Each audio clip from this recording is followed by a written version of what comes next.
नाज़रीन welcome back. हम गुफ्तगू कर रहे हैं सियासतदान, सियासी रहनुमा आसिफ बेग साहब से और नौजवान तजज़ियाकार राना साहब से। राना साहब,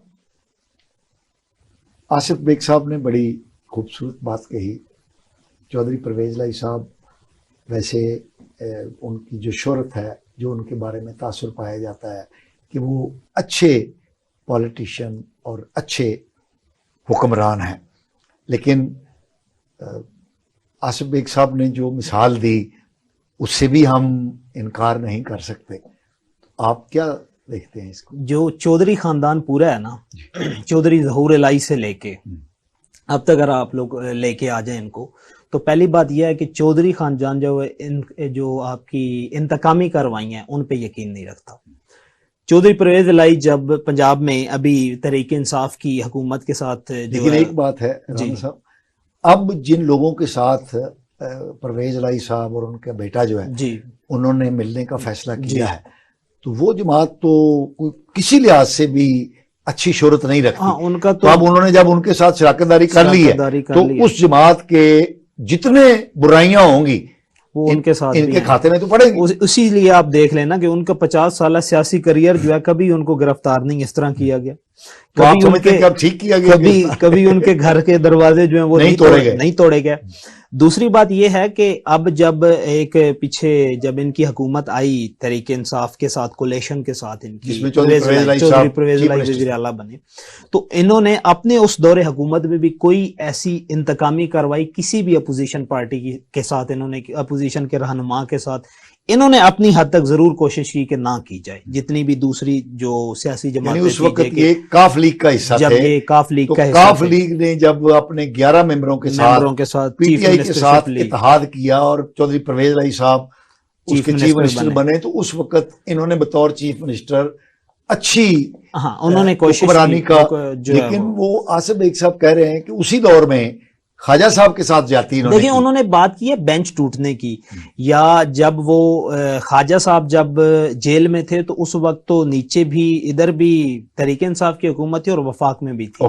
तो बेंच टूटने का जो केस होता है ना, वो तो आपका जुडिशियल मैटर होता है। तो जुडिशियल मैटर पे तो आप लोग जितने भी सवाल उठाएं ना, जिस तरह उन्होंने बात किया ना कि 142 नंबर पे है हमारा जुडिशियल सेटअप जो है, उसमें आपके पास बहुत सारे एक सिंपल सा केस होता है जहां पे आपको 2.5 से 3 साल जो है वो सुनवाई में लग जाता है और एंड पे उसका रिजल्ट क्या होता है कि मुलजिम जो है वो बरी हो जाता है। ठीक है, प्रोसिक्यूशन हमारी जो है पब्लिक प्रोसिक्यूशन इतनी वीक होती है कि आपका जो प्राइवेट प्रोसिक्यूशन होती है वो आपके 90% मुकदमात जो है वो जीत जाती है। तो ये इंटरनली हमारा जो पब्लिक सेक्टर है ये फॉल्ट उसका है।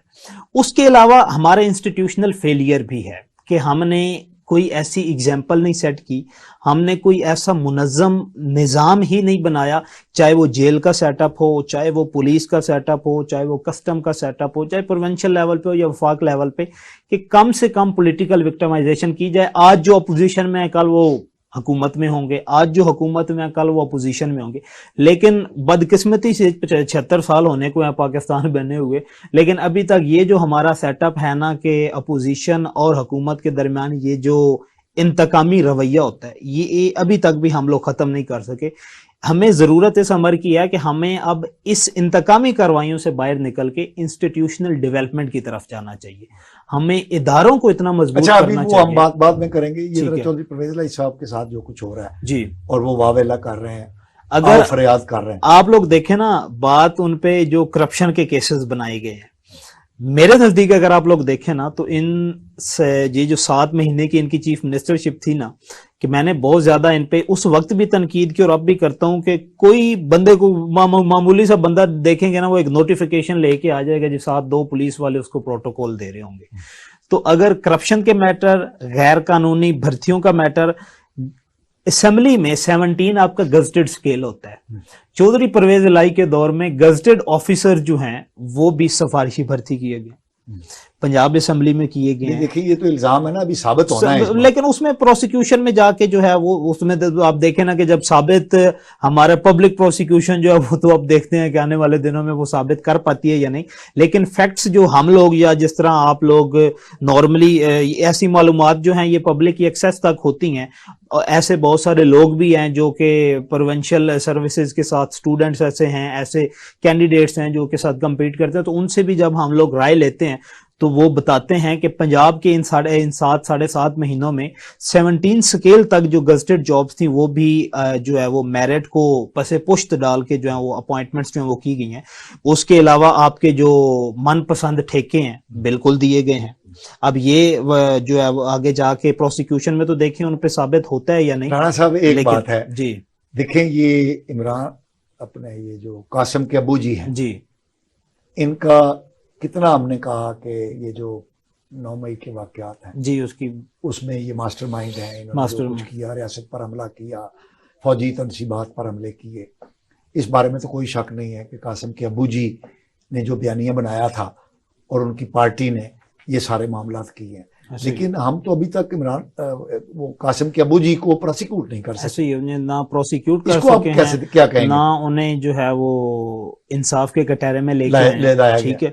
अब उसमें तो ये फिर क्या कहेंगे इस इल्जाम इसमें अब इल्जाम आप देखें ना कि आप जिस तरह हमने बात की है ना जुडिशियल सेटअप की, आपका जो CRPC है ना उसमें सेक्शन 48 या 49 जो कि आपका अबेटमेंट के साथ डील करता है कि यानी कि आपने देने वाला, हाँ मशवरा देने वाला, ठीक हो गया।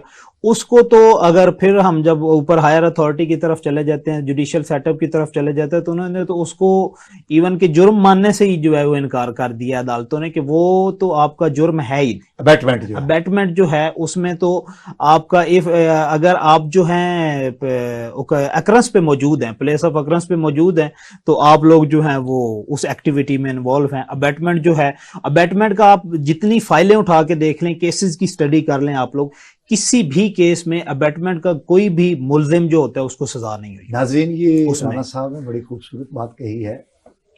अबेटमेंट से मुराद ये है कि एक जुर्म हुआ है, मसलन एक कत्ल होता है, तो कत्ल करने वाला, कत्ल की इनकरेजमेंट करने वाला, शय देने वाला, कत्ल का आला फराहम करने वाला, कत्ल में किसी किस्म की भी मुआवनत करने वाला, ये सब बराबर के शरीक समझे जाते हैं सोसाइटी में, सोसाइटी के अंदर, कानून के अंदर। ये अबेटमेंट में, लॉ ऑफ अबेटमेंट के अंदर आता है। लॉ ऑफ नेचर आप देख लें या ह्यूमन लॉ देख लें तो उसमें तो ये बराबर है ना, जो बंदा किसी को असिस्ट कर रहा है बराबर वो भी उसी जुर्म में शरीक है, उसी जुर्म में उसमें शरीक है, बल्कि वो उससे ज्यादा शरीक है, ठीक है, फैसिलिटेशन में कर रहा है।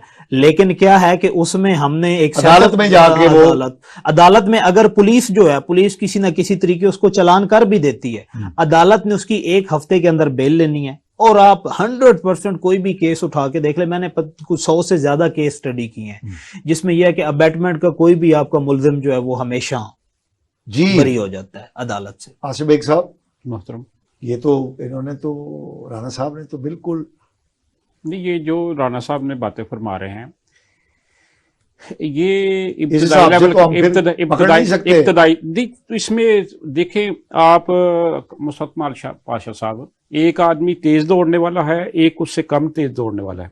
जो कम तेजी से दौड़ है वो तेज दौड़ने वाले से को कभी भी नहीं पकड़ सकता। इस वक्त जो हमारी आपकी आईनी या कानूनी या अदालती जो सूरत हाल है पाकिस्तान में, ये तो किसी जो है ना, आप समझ लें कि गांव के गुंडे को नहीं पकड़ने की सलाहियत रखते। ये तो इस लेवल के लोगों को जो आप जो बातें कर रहे हैं, सिस्टम वो होता है कि जिस सिस्टम के अंदर क्राइम के हवाले से किसी भी किस्म की गुंजाइश महसूस ना सोसाइटी में की, हर सूरत में ये इसको जीरो टॉलरेंस जिसको कहते हैं, जब तक नीचे से लेकर आहर तक मुजरम को मुजरम की शक्ल में देखा जाए और मुजरम को सबसे कमजोर सोसाइटी का फर्द होना चाहिए, उससे कमजोर सोसाइटी में कोई बंदा नहीं होना चाहिए जो मुजरम है। और कानून जो रियासती अदारे हैं उनके काम क्या है? उनका काम है कि कुछ भी हो, यही कानून के दायरे, जब इनको काम करना था नवाज शरीफ को भी पकड़ लेते हैं, जब इनको पता था तो इमरान खान को पकड़ लेते हैं। जब यानी सबसे बड़ा मसला यह है कि ये कानून की अमलदरानी टेम्परेरी तौर पर नहीं होनी चाहिए। ये हर आदमी के लिए इंसाफ होना चाहिए, हर इंसान के लिए, मुजरम के लिए उसके सजा होनी चाहिए। जो आदमी नहीं है जो है मुजरम, उसको जुर्म के स्कंजे में जरा भी नहीं होनी चाहिए पकड़ करनी। आसिफ साहब, आप बड़ी दुरुस्त बात कह रहे हैं। हमारे यहाँ जो मुजरिम है उसको तो सजा मिलती है, जेलें भरी हुई हैं।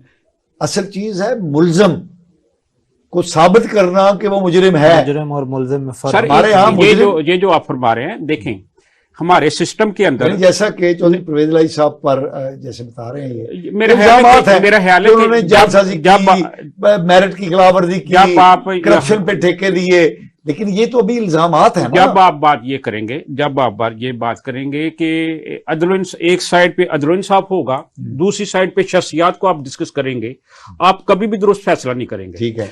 जब आप अदल इंसाफ की बात करते हैं तो फिर आपको फर्द को डिस्कस करना पड़ेगा। ये नहीं डिस्कस करना पड़ेगा कि ये शहबाज शरीफ है या चौधरी परवेज इलाही साहब है या ये खान साहब हैं या ये जो है ना और कौन कौन से ओहदे वाले हैं, कौन से गुंबद वाले हैं। इनकी बात नहीं होगी, फर्द की बात होगी कि सोसाइटी के अंदर रहते हुए फर्द के साथ क्या मामला। बात ये है कि चौधरी साहब को क्यों दरखास्त देनी पड़ी है इस बात की कि मुझे मेरी जो क्लास है जेल में वो दी जाए, तो क्यों नहीं पड़ रही? वो बीमार हैं, बुजुर्ग आदमी है, इसमें कोई शक नहीं है कि उनकी सेहत अच्छी नहीं है, तकलीफ में है, तो उनको अस्पताल में क्यों नहीं मुंतकिल करते? वो क्यों बार बार, उनके तो स्वजन भी है, वो कमजोर भी हैं और ये सारे मामला तो उनके साथ हैं। बहसीयत इंसान और इंसानी हकूक के हवाले से ये इंसानियत पर लाजम है कि जो जिसका भी हक बनता है, चाहे वो चौधरी परवेज इलाही साहब हों या कोई फर्द आदमी हो, उसको वो राइट मिलना, जो उसका किसी का राइट है वो उसका मिलना चाहिए। ये तो आप असूली बात कर रहे हैं ना, हम तो पर्टिकुलर बात कर रहे हैं। तो ये इंसाफ नहीं करना चाहते।